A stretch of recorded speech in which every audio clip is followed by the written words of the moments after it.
Hi, and welcome back to End Times Prophecy News Update. This is Carrie Geren Scoggins. This week, discussing the raging battle between separation of church and state, biblical core values, federal Supreme Court ruling, Christian civil rights, versus the state involved in your health care. This has expanded from just the battle of your tax dollars going to foot the bill for elective abortions, now to, on a state level, state socialized medicine programs, demanding that even churches and religious institutions now pay for elective abortions. Is this medically necessary treatments? Where many states, such as California's healthcare system, has stated in their own documents only treatments that are medically necessary, yet go on to include elective abortions. Yet they do not classify abortion as contraceptives. Contraceptives were left off the list of things churches were supposed to be forced to pay for. Surely they noted the Catholics' view on contraception and feared legal proceedings. Yet, assumed the church wouldn't file suit for having to foot the bill for their employees getting elective abortions? Again, why should it cover elective abortions when it's not medically necessary?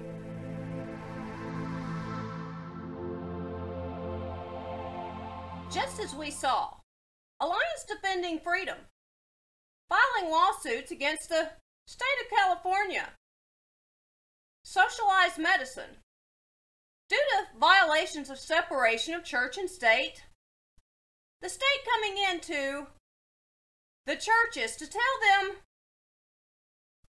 just exactly what type of health care they're forced to provide for their employees and those on staff, as well as religious institutions.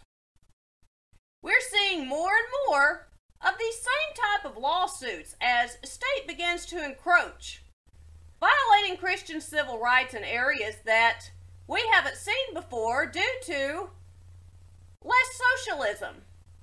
The more the socialism grows, so does government control, which tends to oppose Christian civil rights. The church's civil rights, that to adhere to any religious tenet, that is their biblical doctrine, the federal Supreme Court ruling, the legal right to adhere to biblical core values, under fire.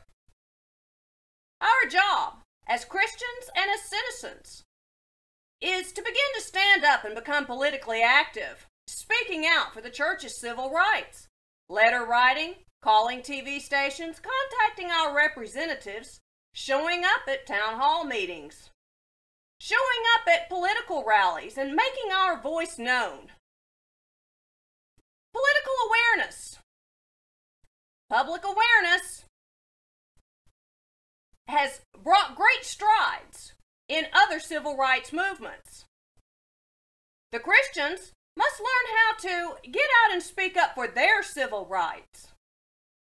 Everything from being taxed for discussing politics, violating the 24th Amendment, poll tax law that you cannot be taxed for practicing what is a civil right, backing a political candidate that best supports your group and your beliefs, on to encroaching socialized medicine, passing rules and regulations that violate religious tenets of religious institutions, that violate the biblical core values ruling and Christian civil rights, schools, Christian religious institutions having their civil rights violated, where the state wants to come in and tell them who they are forced to hire on. Individuals that blatantly oppose their viewpoints and practice lifestyles and habits that oppose their religious doctrines. On to other issues where the state has begun to cross that line of separation of church and state, keeping the state out of the church. Big government getting intrusive. It's time to speak up, speak out, and speak loud. This has been another episode of End Times Prophecy News Update. Carrie Geren Scoggins, reminding you, the Christian, to get politically active. Thanks for listening.